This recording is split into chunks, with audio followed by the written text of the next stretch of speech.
ತುತ್ತುಂಗದಲ್ಲಿ ಉರಿಯೋ ಸೂರ್ಯನೇ ನೀನು ಧೈರ್ಯದವರ ಧೈರ್ಯವೋ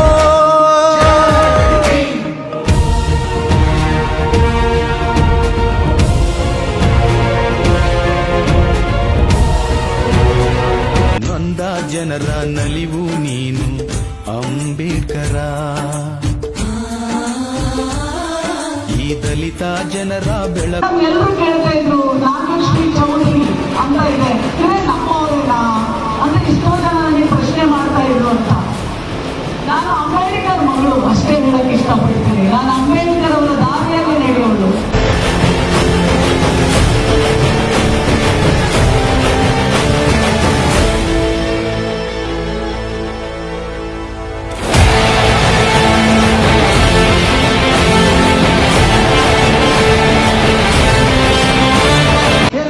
ನನಗೆ DC ಅವರು ರೆಡ್ ಅಲರ್ಟ್ ಇದೆ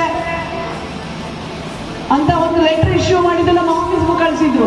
ರೆಡ್ ಅಲರ್ಟ್ ಇರಲಿ ಬ್ಲೂ ಅಲರ್ಟ್ ಇರಲಿ ನಾನು ಬಾಳೆ ಹೊತ್ತವರ ಹೆಣ್ಮಕ್ಳು ಮಹಿಳೆ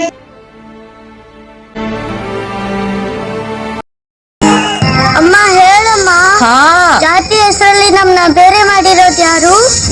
ನಂಗ್ ಗೊತ್ತಿಲ್ಲ, ಇದನ್ನೆಲ್ಲರೂ ಒಪ್ಕೊಂಡಿದ್ದಾರೆ. ಯಾವ್ದೋ ಪುಸ್ತಕದಲ್ಲಿ ಬರ್ದಿರ್ಬೋದು. ಪುಸ್ತಕದಲ್ಲಿ ತಪ್ಪರ್ತಿದ್ರೆ ಅದನ್ನ ಒಪ್ಕೋಬೇಕಾ? ಒಂದಿನ ನಾನೇ ಪುಸ್ತಕ ಬರೀತೀನಲ್ಲ, ಆಗ ಇದನ್ನೆಲ್ಲ ಸರಿ ಮಾಡ್ತೀನಿ.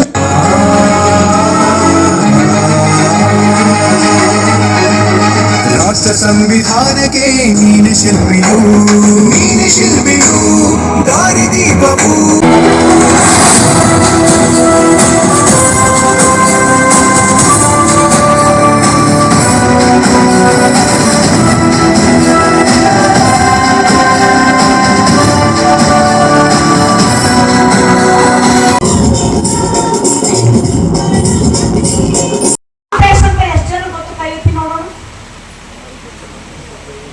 ಇಲ್ಲಿ ಅಂಬೇಡ್ಕರ್ ಇಲ್ಲ. ಯಾರು ಗೊತ್ತಿಲ್ಲ ಅಂಬೇಡ್ಕರ್ ಇದ್ದಾರೆ, ಆದ್ರೆ ನನ್ ಜನಕ್ಕೆ ಗೊತ್ತಿಲ್ಲವಾ. ಇದು ಭೀಮ ಗರ್ಜನೆ ಮಾಡ್ಬೇಕಾಗಿರೋದು, ಭೀಮ ಆರ್ಮಿ ಮಾಡ್ಬೇಕಾಗಿರೋದು. ಬಂದ್ರಪ್ಪ, ಇಲ್ಲಿ ನಿಂತ್ಕೊಂಡ್ ಬಂದ್ರಿ, ನೀವು ಅಲ್ಲಿ ನಿಂತ್ಕೊಂಡ್ರಿ, ಬರ್ರಿ. ಭಾರತಮ್ಮ ಉಮೇಶ ಎಲ್ಲಿದ್ರಿ? ಬಂದ್ರಿ, ವಾಪಸ್ ಬಂದ್ರಿ. ನೀವು ಎಲ್ಲಿ ತಾಯಿ ನೀವು ಬರ್ಬೇಕು, ಹೆಣ್ಮಕ್ಳು ಬನ್ನಿ ಪ್ಲೀಸ್. ಎಲ್ಲಿಯವರೆಗೆ ನೋಡಿ, ಈ ವೇದಿಕೆ ನಮಗೆ ಬೇಕಾಗಿಲ್ಲಪ್ಪ. ನಾನು ಅಲ್ಲೇ ಬರ್ತೀನಿ, ನನ್ನ ಮಳೆಯಲ್ಲೇ ನಿಂತ್ಕೋತೀನಿ, ನನಗೇನು ಅವಶ್ಯಕತೆ ಇಲ್ಲ.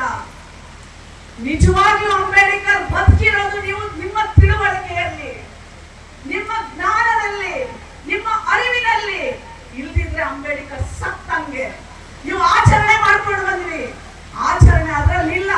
ಆಚರಣೆ ನಮ್ಮ ಜನ ಯಾವತ್ತು ನನಗೆ ಏನಿದೆ ಅಂತ ತಿಳ್ಕೊಳ್ಳೋದ್ರಲ್ಲಿ ಅಂಬೇಡ್ಕರ್ ಆಚರಣೆ ಇದೆ. ಇಬ್ರು ಹೆಣ್ಣು ಮಕ್ಕಳು ಅಲ್ಲಿ ಪೀಠಿಕೆ ಹೋಗಿ ನನ್ನ ಹತ್ರ ಬಂದ್ರು. ಮೇಡಮ್, ನಮ್ಮ ಹಾಸ್ಟೆಲ್ ಬರ್ಬೇಕು ನೀವು, ನಮ್ಗೆ ಈ ತರ ಎಲ್ಲ ಸಮಸ್ಯೆ ಇದೆ, ನಮ್ಗೆ ಓದಕ್ಕಾಗಲ್ಲ, ಮಳೆಯಿಂದ ನೀರು ಹಾಲಲ್ಲಿ ಬೀಳುತ್ತೆ. ಅಲ್ಲಿ ನಿಜವಾದ ಅಂಬೇಡ್ಕರ್ ಇದ್ದಾರೆ. ಇವರು ಹೆದರ್ಕೊಳ್ಳಾರ್ದೆ ನಿಂತ್ಕೊಂಡು ಕೇಳ್ತಾರೆ, ಅವ್ರ ಹಕ್ಕುಗಳನ್ನ ಪಡ್ಕೊಳ್ತಾರೆ. ಅಲ್ಲಿ ನಿಜವಾದ ಅಂಬೇಡ್ಕರ್ ಇದೆ. ಯಾವತ್ತು ನನ್ನ ಜನ ಇವತ್ತು ಹೇಳ್ತಾ ಇದ್ರು, ಬಡತನ ಇದೆ ಮೇಡಮ್, ನಮಗೇನು ಸಿಗಲ್ಲ, ನಾವು ಇಲ್ಲದವರೆಲ್ಲ ಬಡವರು. ಯಾಕೆ ಬಡವರಾಗಿರ್ಬೇಕು? ಅಂಬೇಡ್ಕರ್ ಬಡವರಾಗಿ ಹುಟ್ಟಿದ್ದು, ಹೌದಾ ಇಲ್ವಾ? ಹೌದಾ? ನೀವು ರೆಸಿಪ್ರಿಕೇಟ್ ಮಾಡಬಹುದು. ಆ ತರ ಮಾತಾಡಿದ್ರೆ ನಾನು ಹೇಳ್ಬೋದು. ಅಂಬೇಡ್ಕರ್ ಸಹ ಬಡವರಾಗೆ ಹುಟ್ಟಿದ್ದು, ಆದ್ರೆ ಬಡವರಾಗಿ ಸಾಯ್ಲಿಲ್ಲ. ವಿಚಾರವಂತರಾದ್ರು. ಇವತ್ತು ಇಡೀ ಪ್ರಪಂಚದಲ್ಲಿ ಅವರ ಜನ್ಮದಿನವನ್ನ ವರ್ಲ್ಡ್ ನಾಲೆಡ್ಜ್ ಡೇ ಅಂತ ನಾವು ಸೆಲೆಬ್ರೇಟ್ ಮಾಡ್ತೀವಿ. ಯಾಕೆ ನಾವೆಲ್ಲ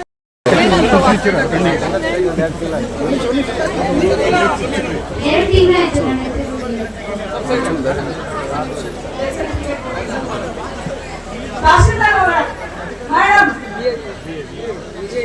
ಮಾತೆ ತಹಸೀಲ್ದಾರ್ ಮೇಡಮ್ ನೋಡಿ, ಡೆತ್ ಸರ್ಟಿಫಿಕೇಟ್ 2 ತಿಂಗಳಾಗಿದೆ, ಸತಾಯಿಸ್ತಾ ಡೆತ್ ಸರ್ಟಿಫಿಕೇಟ್ ಕೊಟ್ಟಿಲ್ಲ ತಾಯಿಗೆ.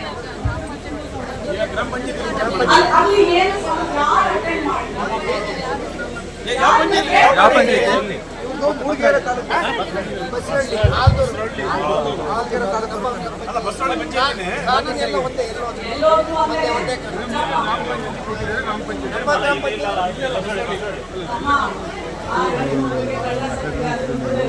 ಡೆತ್ ಸರ್ಟಿಫಿಕೇಟ್ ಒದ್ದಾಡ್ಸಿದ್ರೆ ತಾಯಿಗೆ ಏನ್ ಸಿಗುತ್ತೆ?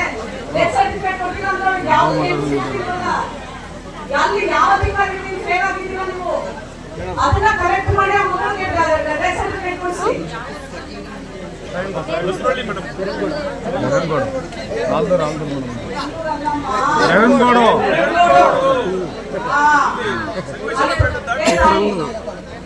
ಗಂಡ ಸತ್ತ ಮೇಲೆ ಇನ್ನೊಂದು ಗೊತ್ತಿಲ್ಲ, ನೀನು ಅರ್ಜಿ ಹಾಕಬೇಕು. ಸತ್ತಿದ ತಕ್ಷಣ ಅರ್ಜಿ ಹಾಕಿದ್ರೆ ಫಸ್ಟ್ ನಿಮ್ಗೆ 20,000 ಕೊಡ್ತಾರೆ ಸರ್ಕಾರ. ಅದಾದ್ರೂ ಗೊತ್ತಾ ನಿಮಗೆ? 6 ತಿಂಗಳ ಒಳಗಡೆ ನೀನು ಅರ್ಜಿ ಹಾಕಬೇಕು. ನಮ್ಮ ಮಾತೇಶ್